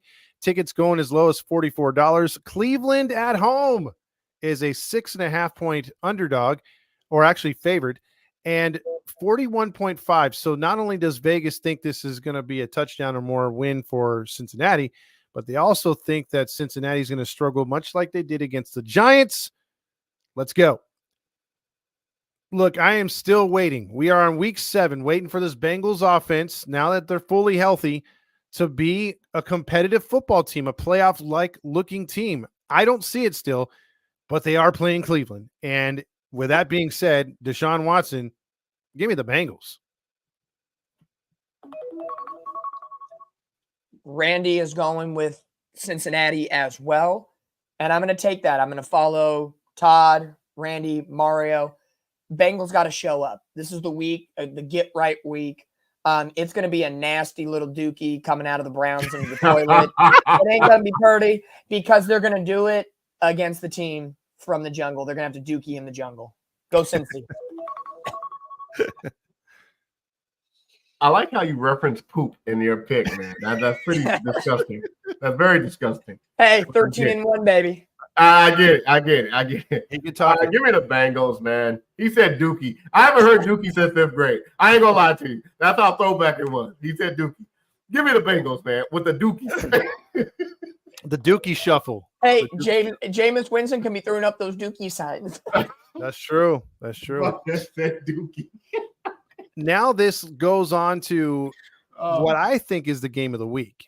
Houston Texans 5-1 venturing into Lambeau Field to play the Packers 4-2. Tickets going as low as $174. Green Bay is a 2.5-point favorite. The over-under is 47.5. And it's going to be 56 degrees with some light to moderate rain. Let's go. I believe that the rain usually affects, or the weather usually is in favor of Green Bay, the home team, but I'm going to go the other way with this one. I think Houston and D'Amico Ryan's defense shows up, shuts down Jordan Love a little bit.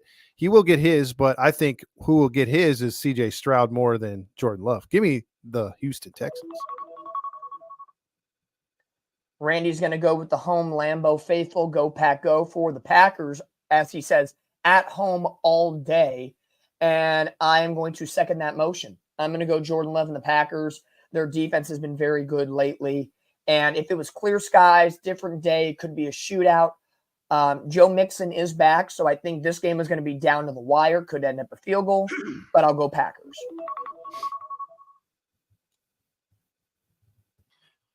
This is a good one. It's in Lambeau. Mm-hmm. Ooh. Yeah. Hey. Two young quarterbacks. Is Nico playing? Still on the IR. Oh, yeah, that's right. 4 weeks. Packers. Damn, I'm the only one. Okay. I like that. You like that. So that moves us on now to a game that could have been good, but someone had to get a concussion. Tua's Dolphins 2-3 on the road in Indy versus Joe Flacco and the Fountain of Youth. Tickets going as low as $91. Indy is a 3.5-point favorite. Over under is 44. It's indoors. Let's go with that timer. 7 touchdowns and 1 interception so far for Joe Flacco, and that interception wasn't even his fault. I like the Colts, and I don't like them big because I think the Dolphins somehow always play sneakier on the road than at home, which makes no sense, but they do, in my opinion. So I do like the Colts in this game to win. Randy is going to hit up the Colts on this one. It's good. I think it's going to be a decently sneaky matchup with Tua coming back probably. You're going to air raid. The Colts defense has been susceptible to some big games. Look at Jacksonville a couple weeks ago. If Tua plays all right, they could sneak out this win. But erring on the side of caution, I'm going to let Joe Flacco cook a little more. Go Colts. Ooh. Mario Fins all the way. I wouldn't be shocked if that happens. I wouldn't be shocked. Mm-hmm. Okay. Is Tua for sure playing? No, he's out. He's out? Go Colts. Yeah. Yep. Yeah. If he was playing, I would have went Dolphins. But with Joe Flacco, yeah, man. Tua's going to start supposedly next week against the midget in Arizona. Yeah. All right, so now that moves us on to the game, which is going to be maybe the best game. Who knows? It could be Houston, Green Bay, or it could be Detroit at Minnesota. Detroit's 4-1, 2-0 on the road. Vikings are undefeated, 5-0, 3-0 at home. Tickets going as low as $184. Minnesota, 2.5 favorite in this one. 49.5 is the over-under. Let's go. What did the 5 fingers say to the face? Slap! Cold-blooded. Detroit puts a slap and a whooping to them Vikings. I think Detroit wins by more than 10, and we see the real Sam Darnold. Oh. That's all I need. 5 more seconds. That's all. 2, 1. I thought I came with it. Randy is going to go with Detroit in this game. This is actually one of the most difficult ones for me because the Lions lose Aiden Hutchinson, which is a big part of their defense that easily would have put Sam Darnold on his behind. That secondary scares me right now with Detroit. And with Justin Jefferson and Jordan Addison ready to roll, that place gets cooking out in Minnesota. Close game. Someone's going to win it on a field goal. Don't kill me, but I'm going to say Minnesota. Ooh. You almost said it with a Minnesota accent. Minnesota but I will say this. I'm going to say Minnesota. I want Detroit to win.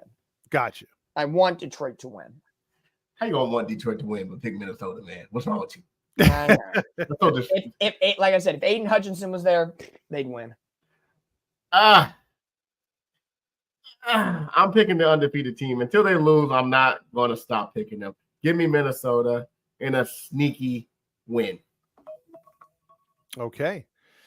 2 for Minnesota, 2 for Detroit, and the fans kind of agreeing on that one as well with Detroit there. That's a tough one to pick. Now the game that we were talking about that's kind of, or at least you guys were flirting around with, could the Giants, Dominique's, well, let's see if he picks who he was talking about right here because they go up against the Eagles. Giants host the Eagles 2-4, Eagles 3-2. Tickets going as low as $115. Weather will not be a factor in this one. 68 degrees and sunshine. Philadelphia 3-point, what is it called? 3-point favorite on the road. 42.5. Can't talk right now. Giants and Eagles. Let's go. Look, I hate how Daniel Jones quarterbacks for the Giants, those design runs and stuff. He's just an injury waiting to happen. Trying to be another Lamar Jackson. I've never been sold on this guy. I have no idea why him and Watson got those big numbers. But with all that being said, I'm still going to go with Jalen Hurts and that whack Eagles team. Randy is going with Philly. Fly, Eagles, fly. After all I talked about the Giants, they are consistent. They're going to do the job. I think Dable is going to come out with a really good game plan. Except Saquon Barkley is going to return to the Meadowlands and run all over their ass. Hard. And when I mean hard, I mean like 150 plus yards and a trio of touchdowns. This game plan is all Barkley all the time. Eagles. Whoa. Man, Randy. That man said hard. Giants are the 5th best team in the East. That's how bad they are. Hey. Oh, dang. Look, I don't need all the time on this one. I don't believe in the Giants. I don't trust the Giants. But they might make it interesting. They do play Philly pretty good. It's in Philly? Yeah. No, it's in New York. East Rutherford. Oh, yeah, it's in Jersey. Philly. Okay. Philly all around right there. Now it's not about who scores the most points in this game. It is hosting, on the road, while the Rams, whose house? Penis logo house.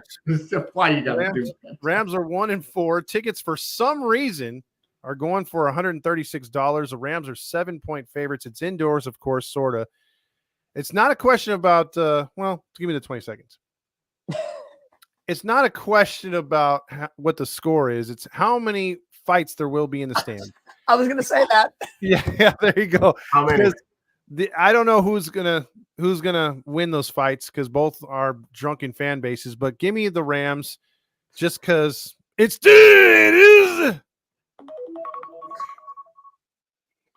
Randy says penis logos all day. Yeah, Randy's taking the LA Rams on this one. Literally, Todd taking verbatim the words out of my mouth about more fights than points scored. This is going to be an interesting game. The post Devontae Adams era. No Cooper Kupp. Maybe Kyron Williams could run all over. Give me Sean McVay and the Rams. I hate picking NFC West teams. I don't like it. This is actually going to be a tough one for me because it's going to be a home game for the Raiders. Yeah. I think the Devontae trade enlightens the team. I think it sparks them. I think Antonio Pierce will be clear of the drama. Give me the Raiders. Wow. Okay. I like Randy. Fight Stadium. That's a good Fight one. Stadium. I like that. Now, the neunder game is the Washington Redskins of Commanders of Maryland. 4-2, 2-0 at home. 7.5 points is the over under. Yeah, is the spread right there. The over-under is 50.5, 75 degrees, a warm one in Maryland, sunny. They're playing the bye week. So, I mean, come on. Is there much to be said about this? Carolina comes to town. So, 20 seconds. Don't need it. Don't even start the clock. Commanders.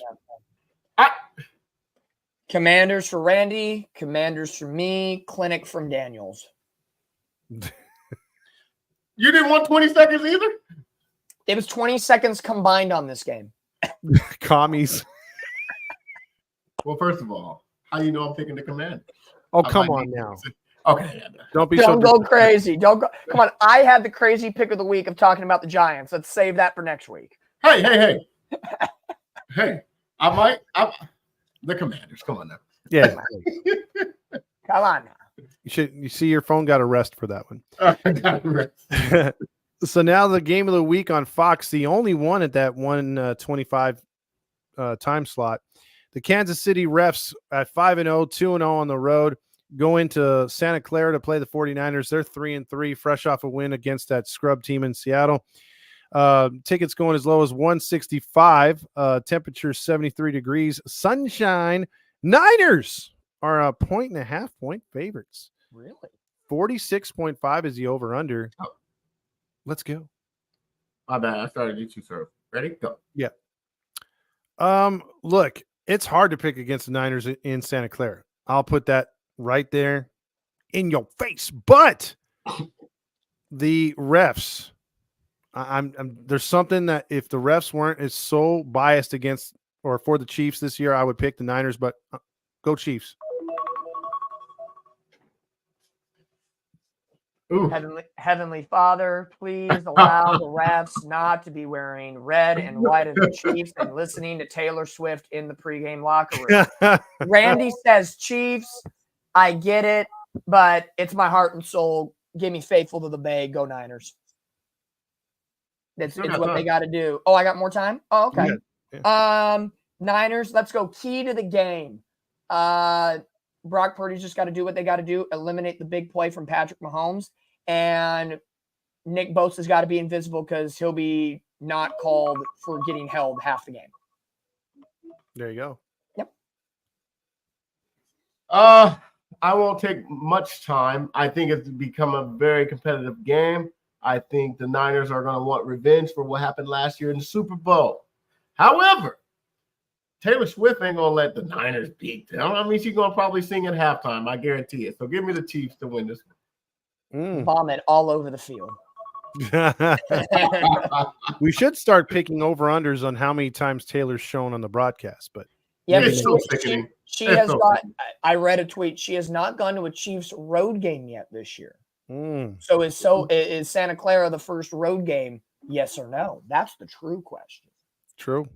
And I hope George Kittle and Kyle Juszczyk's wives kick her the punter the hell out of there.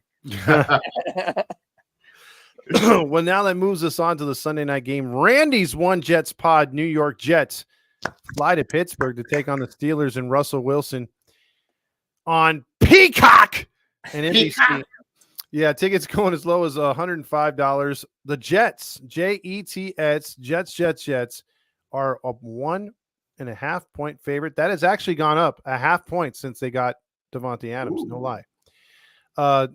The low score of the week so far, 38.5 is the over-under, 65 degrees and clear skies. I will take a chance one last time, Randy. One last time. If the Jets lay an egg, there are no excuses. There are no excuses. But I believe with Russell Wilson at the helm, the Jets will create some turnovers and they will get just enough offense to beat the Steelers. In true Randy fashion, he's going to go opposite. He's going to say Pittsburgh. Go on and put the good juju on his side.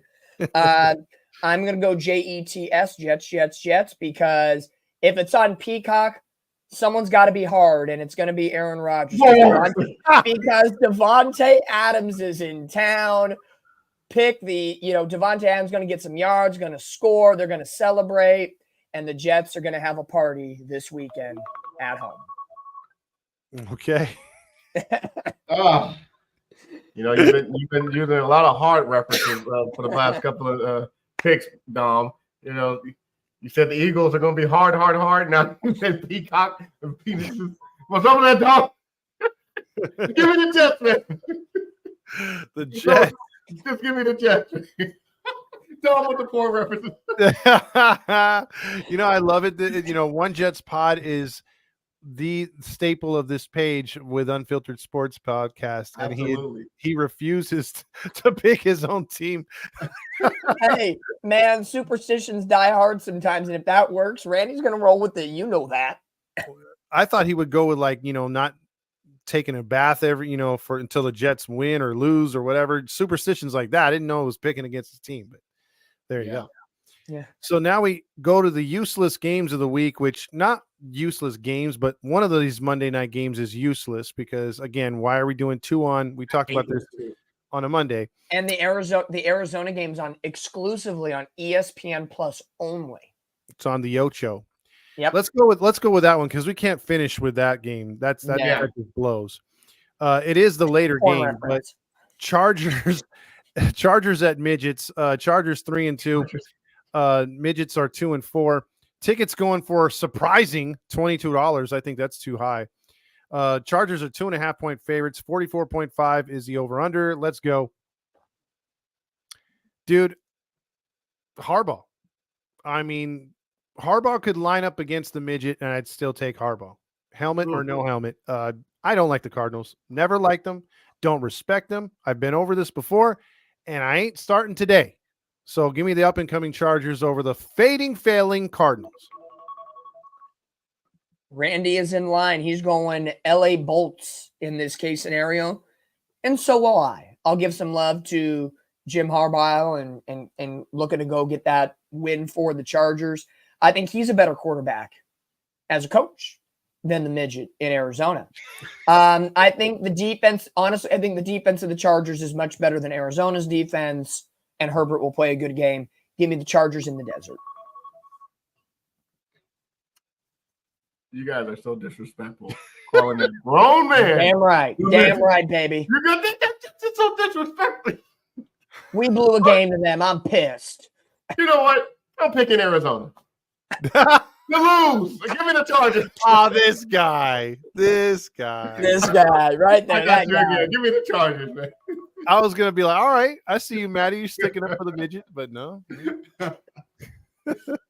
I think we all know as we go before you get into this game, for the Tampa Bay Baltimore game, this is going to be the points game because no one gives a crap about the Chargers Arizona. I swear. Let's not go there. Y'all do Let's have a good pick again, Dom. If you do a price and right pick again, hey, no, you're in control because I go before you, so you have the floor, my friend. Oh yeah, that's right. You're good. You're good this week. All right, so this one's going to be a good one. It's going to be on ESPN. Ravens at Buccaneers. I wonder if the Manning brothers will be doing this game. They better. I think I think they got the other game. Oh, that sucks. Maybe I'm not sure. I know Troy Buck and Aikman have this game. Because I was just to get back on that Jets game real quick before I do the pick. I was enjoying them with Belichick the first half. As soon as they brought in those two washed up actors, those hacks. That the whole simulcast was terrible. I went back to Buck and Aikman begrudgingly. By the way, I was forced to. It was that bad. But anyway, yeah. Buck and Aikman is good. Well, they were better than those hacks that were on there with the Manning brothers. Ravens at Buccaneers, 4-2 are both teams. $64 is the lowest ticket right there. 82 degrees, a muggy one at 8:00 in Tampa. That's nasty. 3.5-point favorites are the Ravens. 48.5 is the over/under. Let's go. Look, I never favor Lamar and the Ravens, but I do give them respect, and I do pick them when they should win, like I did last week against the Washington team, even though Washington gave it their all. But there's something about the Buccaneers. Todd Bowles has been coaching that team up. He looks like a different coach with them other than the Jets. And I like Mayfield, like Matt brought out. The running game's better. Give me the Bucs in a close one. What? Ooh. Randy at overall on this point, he's going to go Tampa Bay as well in this case. And Randy's going to go with 63 points as the combined. Todd, I'll go with a straight 50. You're going to go straight 50. Okay. Baltimore has a 30th ranked secondary. That's not good with a team that Baker Mayfield will pass to Godwin and Evans. In a close margin, overall, can they stop Derrick Henry? I think they can just by a little bit. Give me Tampa. Oh, Derrick Henry will get his share, though. what's He will your get point, his share. John? I'm going to go with final score 34-31, which is a grand total of 65.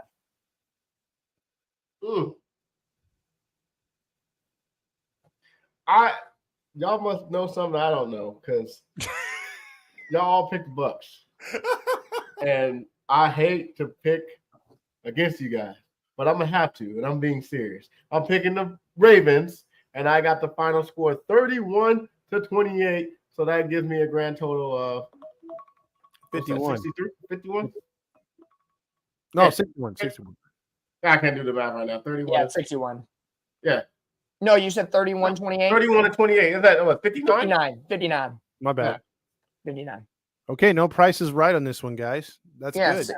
See, we'll keep this rotation so Maddie doesn't feel out of place. Thank you. Thank you. Because last You're time I got welcome. that, I picked 44, you picked 43. And Never that's why the award says the Dominator 3 weeks this season with the tiebreaker. I am 3-1-1. Wait, no, math wrong. Yeah, no, 3-2-1. 3-2-1. Let's go. I might as well be called second place Matt because I've been in second place all 6 weeks? Yeah. Man, me and Randy are pulling up the butthole right now, so we're not impressive at all. Hey, that steaming butthole that you guys are in is better than the Browns, little pecker. It's better.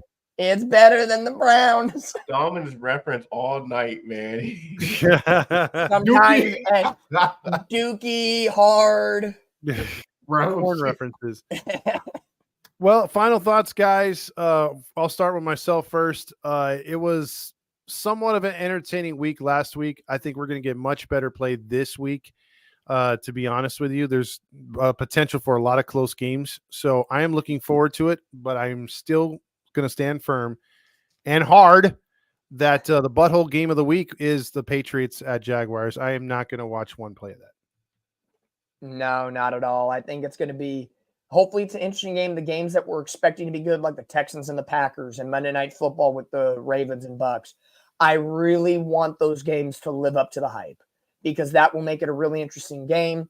And of course, selfishly, I want the Chiefs and Niners to live up to that hype. And I would love the 49ers to be prepared for Dallas the following week with an above 500 record. That would be a glorious thing. But I'm actually really interested overall to see what happens with Randy's Jets.